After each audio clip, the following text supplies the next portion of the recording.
వార్తా విశేషాల సమాహారం దుర్గా డిజిటల్ కేబుల్ న్యూస్ కి స్వాగతం.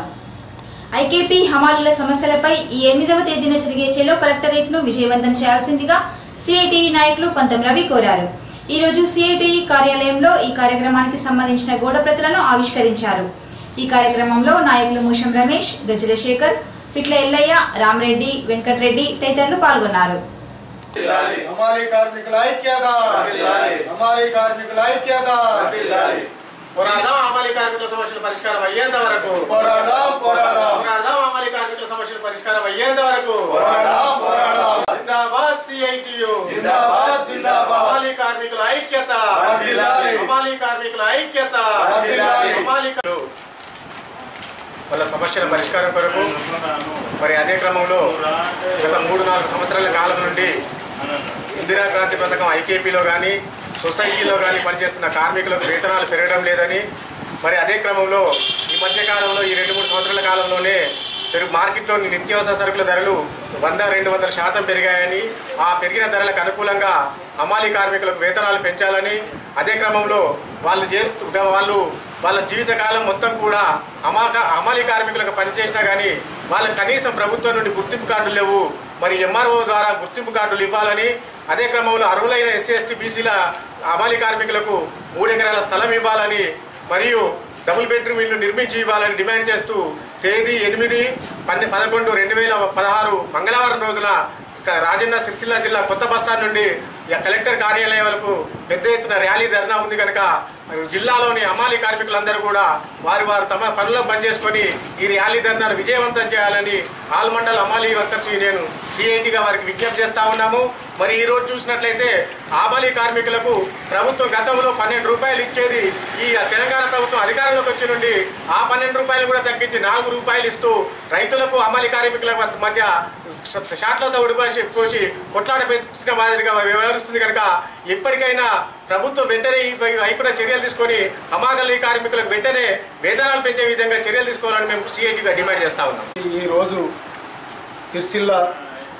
సిరిసిల్ల రాజన్న జిల్లా కమిటీ సిఐటి జిల్లా కమిటీ తరఫున పోస్టర్ విడుదల చేయడం జరిగింది. హమాలీ కార్మిక సమస్యల గురించి హమాలీ కార్మికులు గత 34 ఏళ్ల నుండి పనులు చేసి ముసలి వాళ్ళై చనిపోయిన ఈ ప్రభుత్వం తరఫున ఏం సహాయం అందడం లేదు. అందుకొరకే ఎన్ని ప్రభుత్వాలున్నా ఎన్నోసార్లు ధర్నాలు వినతి పత్రాలు ఇవ్వడం జరిగింది. హమాలీ కార్మికుల సమస్యల గురించి ఏ ప్రభుత్వం కూడా పట్టించుకున్న పాపాన పోలేదు. కొత్త ప్రభుత్వం వస్తేనన్నా మా బతుకులు బాగుపడతాయని కొత్త ప్రభుత్వానికి ఓట్లేసి గెలిపించుకున్న కారణంగా ఈ ప్రభుత్వం వచ్చినాక అంతకుముందు ఉన్న ప్రభుత్వం రేట్లు ఎక్కువ ఉంటాయి, ఈ ప్రభుత్వం వచ్చినాక దానికి రేట్లు తగ్గించడం జరిగింది. పెన్షన్ రేట్లు తగ్గించి మాకు వేతనం తగ్గించడం జరిగింది. దాంతో మార్కెట్లో నిత్యావసర ధరలు పెరిగినాయి. అవి కొనుక్కునే పరిస్థితి లేము, మా పిల్లలు చదువుకునే పరిస్థితి లేదు. కాబట్టి ఈ ప్రభుత్వం వచ్చినాక హమాలీ కార్మికుల బతుకులు బాగుపడతాయి అనుకుంటే దిగజారిపోయే పరిస్థితి ఉంది, రోడ్డు మీద పడే పరిస్థితి ఉంది. కాబట్టి వెంటనే ప్రభుత్వం గుర్తించి ఈ ప్రభుత్వానికి కూడా ఉమ్మడి కరీంనగర్ జిల్లాలో కూడా ఎన్నో వినతి పత్రాలు ఇవ్వడం జరిగింది. హమాలీ కార్మికుల రేట్లు పెంచాలి, వెల్ఫేర్ బోర్డు ఏర్పాటు చేయాలి, డబుల్ బెడ్రూములు ఇవ్వాలి, పెన్షన్ ఇవ్వాలి. ఎప్పుడు కూడా మాట్లాడిన పాపాన పోలేదు. కాబట్టి ఇప్పటికైనా ప్రభుత్వం గుర్తించి ఈ హమాలీ కార్మికుల సమస్యలను పరిష్కరించాలని రేపు 8వ తారీఖున సిరిసిల్ల రాజన్న జిల్లాలో కొత్త బస్టాండ్ నుంచి ర్యాలీ పెట్టి కలెక్టర్ ముట్టడి చేయడం జరుగుతుంది. కాబట్టి ప్రభుత్వం వెంటనే హమాలీ కార్మికుల సమస్యలు పరిష్కరించని ఎడల ముందు కాలంలో పెద్ద ఎత్తున ఉద్యమం చేసి మా హక్కులను సాధించుకుంటామని ప్రభుత్వాన్ని డిమాండ్ చేస్తున్నాం. నిరుపేద కుటుంబాలకు చెందిన యువత కళ్యాణలక్ష్మి పథకాన్ని సద్వినియోగం చేసుకోవాల్సిందిగా సామాజిక సేవా కార్యకర్త వేముల మార్కండేయులు కోరారు. కళ్యాణలక్ష్మి పథకాన్ని ప్రజలు సద్వినియోగం చేసుకోవాలని కోరుతూ కరపత్రాల ద్వారా ప్రచారం నిర్వహిస్తున్నట్లు తెలిపారు. విద్యార్థులను ఉన్నతంగా తీర్చిదిద్దుతామని ట్రస్మా ప్రధాన కార్యదర్శి యాదగిరి శేఖర్రావు, ఉపాధ్యక్షులు కోట మనోహర్ అన్నారు. ఈ రోజు జిల్లా విద్యాధికారి ట్రస్మా ఆధ్వర్యంలో కలిసి పలు సమస్యలపై చర్చించారు.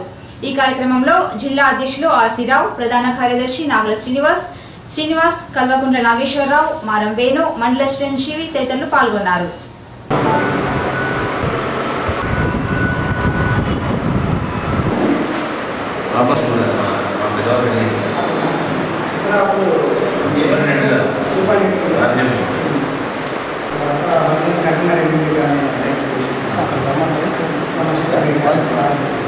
కొత్తగా నూతనంగా ఏర్పడి జిల్లా విద్యాశాఖ అధికారిని రాజన్న జిల్లా ఆధ్వర్యంలో అధ్యక్షులు ఆర్సీరావు గారు, చైర్పర్సన్ మనోహర్ గారు, జనరల్ సెక్రటరీ నాగుల శ్రీనివాస్ గౌడ్ గారు, ట్రెజరరు ఈరోజు ప్రీ ప్రైమరీ విషయంలో కావచ్చు, తెలుగు మీడియం నుంచి ఇంగ్లీష్ మీడియం కన్వర్షన్ కావచ్చు, ప్యారలాల్ కావచ్చు, మిగతా అన్ని విషయాల్లో కూడా ప్రభుత్వం చాలా సానుకూలంగా స్పందించింది.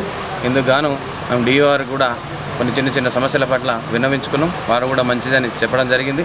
సో ఇందు మూలంగా మొట్టమొదటిగా ముఖ్యమంత్రి గారికి, అలాగే డిప్యూటీ సీఎం గారికి, అధికారులకు, అనధికారులందరికీ కూడా కృతజ్ఞతలు చెప్తూ ఇక ముందు కూడా తెలంగాణలో మంచి విద్యా విధానాన్ని పటిష్టపరచడం కోసం మేము కంకణం కట్టుకున్నాం. తప్పకుండా ప్రభుత్వంకు 2 కన్నులు, ఒకటి ప్రభుత్వ విద్య, ఒకటి ప్రైవేటు విద్య.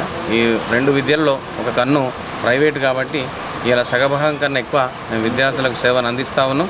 సో ఈ సందర్భంగా ప్రభుత్వాన్ని కూడా ఇలా డైరెక్టర్ కిషన్ గారిని కోరుకునేది ఏమంటే, ఏ పుస్తకాలు అనేది ఇంపార్టెంట్ కాదు, ఏదైతే నాణ్యమైనవి ఉంటాయో అది ప్రైవేట్ కావచ్చు, ప్రభుత్వం కావచ్చు, అది ఏ పాఠ్యాంశమైనా నేను తప్పకుండా అది నాణ్యమైన విద్యను అందించడం కోసం, విద్యార్థుల బాగోగు కోసం ఈ పుస్తకం ఆ పుస్తకం అనే తర్జనబడి చేయకుండా ఈరోజే మేము పత్రికలలో చూసాము డైరెక్టర్ కిషన్ గారు. సో అలాంటిది ఏం లేకుండా పుస్తకాలు ఏదైతే స్టాండర్డ్ ఉంటుందో దాన్ని ఇంప్లిమెంట్ చేయడం కోసం అధికారులు కానీ, అనధికారులు కానీ, ప్రభుత్వ యంత్రాంగం కానీ దాన్ని ఆలోచించాల్సిందే కోరుతా ఉన్నాం.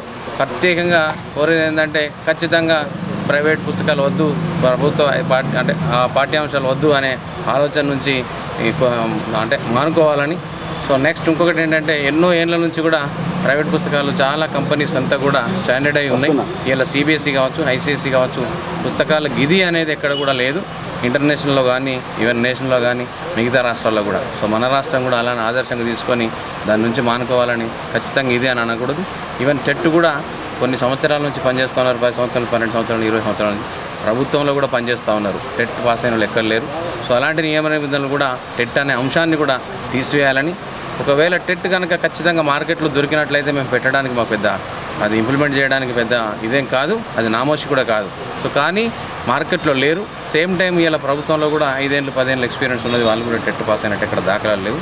సో మరి ఆ టెట్ అనేది కూడా కంపల్సరీ అనడం కూడా, దాని నుంచి కూడా ఊకే పత్రికల్లో రావడం, టెట్ అంటే మా దగ్గరికి రకరకాల సంఘ బాధ్యులు వచ్చి నీకు టెట్ ఉన్నారా, ఇది ఉన్నారా, అది ఉన్నారా, ఈ పుస్తకాలు ఆ పుస్తకాలని, ఇట్లాంటిది మనం ఎప్పుడు కూడా కూర్చోటి మీటింగ్ పెట్టి డిస్కషన్ చేయాలి. కానీ పత్రికలకు ఎక్కడం కూడా బాగుండదని సభ అంటే దీని పరంగా వారికి ప్రభుత్వానికి కూడా విజ్ఞప్తి చేస్తాం. అంటే ఈ pre primary already December 31 chance ఇచ్చారు.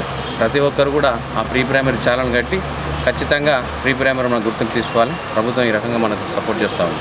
సో అనేక అంశాల పట్ల కూడా మేము అధ్యయనం చేస్తూ ఉన్నాం. పుస్తకాల విషయంలో కావచ్చు, ప్రీ ప్రైమరీ విషయంలో కావచ్చు, ఫైర్ కావచ్చు, అన్ని రకాలు కూడా ఎక్కడ కూడా మేము కాంప్రమైజ్ కాము. తప్పకుండా ప్రభుత్వానికి మిన్నగానే ప్రభుత్వం అనుకున్న విధానానికన్నా ఎక్కువ విద్యా విధానం అందిస్తాం. తప్పకుండా అధికారుల సపోర్ట్ కావాలని కూడా విజ్ఞప్తి. మైనార్టీ హై స్కూల్ భవన నిర్మాణం కోసం స్థలం కేటాయించాలని ఆర్డీఓ శ్యామ్ ప్రసాద్ గారును మసీద్ కమిటీ ఆధ్వర్యంలో కోరారు. ఈరోజు జిల్లా విద్యాధికారితో భవన నిర్మాణం కోసం అనువైన స్థలం కోసం చర్చించారు. ఈ కార్యక్రమంలో తహసీల్దార్ రాజు, మసీద్ కమిటీ అధ్యక్షులు యూసుఫ్, మాజీ అధ్యక్షులు ఎండి సలీం, పలువురు మైనార్టీ సోదరులు పాల్గొన్నారు.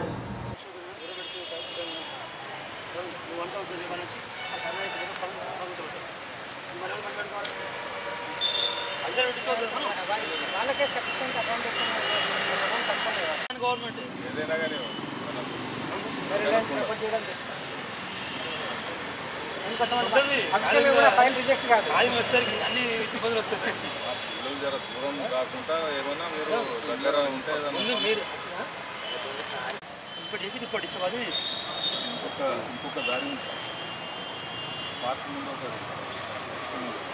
స్ట్రీట్ లేదు అని పనిచేసారు. ఉర్దూ మీడియం ప్రైమరీ స్కూల్ ఇప్పుడు ఉంది, దాన్ని హై స్కూల్ అప్గ్రేడ్ చేసే ప్రయత్నం చేస్తూ ఉన్నాం. అందులో భాగంగా సరిపోయేంత స్థలం కోసం చూస్తూ ఉన్నాం మన పట్టణంలో.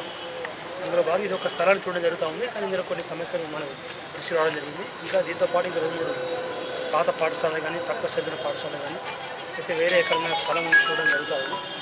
ఎక్కడ ప్రభుత్వం అందుబాటులో ఉంటే ఇమ్మీడియట్గా వాళ్ళకి మనం ఉర్దూ మీడియం హై స్కూల్ చేసే ప్రతిపాదన మన పరిశీలన ఉంది.